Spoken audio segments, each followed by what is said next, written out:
Okay, lawn fans, you ready? So here is the lawn. She is looking pretty good right now. I do have a couple localized dry spots that I'll catch you up on. Other than that, I'm putting her at number 3 on the McLean. I'm cutting every day because if I don't, it grows so damn fast right now. Right now, I'm getting a bucket off of this every day. I've stopped my PGR for the year. So it came out of regulation a few weeks back, so it's not that. It's just growing fast due to the humidity, the heat, and the sun.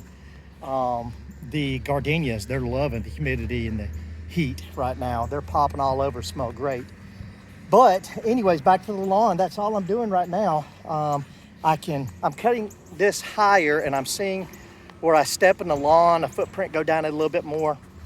And I'm not a real big fan of that. I like to keep my lawn nice and low and tight. So that's taking a little adjustment to getting used to. But last year at this time, when I was still trying to cut it short across the entire lawn, I was having issues with it just drying out too quick. So I like this look on the lawn as far as the green tone goes. I don't like the how to cut on it, but it is what it is. I guess in the dog days of summer and August, if I want to have a nice lush green lawn like this, I got to lift the how to cut a little bit. I'm having issues with spurge everywhere. What is spurge? This is spurge right here. And anywhere there's bare dirt, anywhere there's a crack or something, I have spurge coming up in it. So I just went around and I hit the whole yard up on these, on all the spurge with some Roundup. Here's the putting green right now. It's looking fabulous. This has filled in so much just since the last video I did where I talked to you guys about I scalped into the crown. Well, it's coming back. This area is coming back where I did the same thing right there. The transition from the green to the apron back out here to, I guess you would call it the fairway, is not so noticeable now because I did lift the how to cut up. If I'm right here eyeballing it, I can tell the difference in the how to cut. But the average person that just drives by my house, they're not gonna be able to tell. But man, it's really looking good, getting thick, really thick. So next year, my starting point on this, I know exactly where I'm gonna be at, what I'm gonna be doing.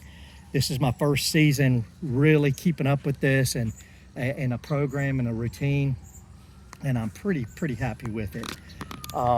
So next house, I'll know exactly what I want to do as far as a little putting area or chipping area, whatever you want to call it.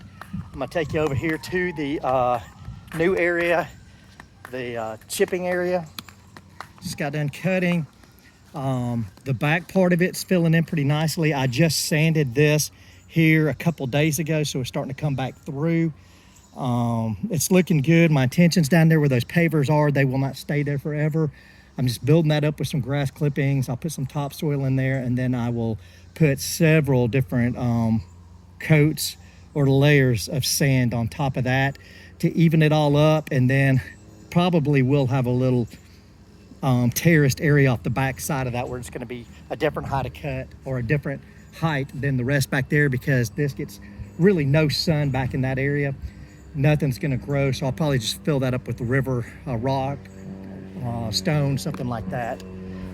But that's it. That's what's going on with the lawn right now. She's looking good, especially for it being the middle of August. By now, I've usually called it quits, and I've pulled out the rotary mower and I'm using it instead of the real mower, but I'm happy so far this season, so I'm going to keep going with it.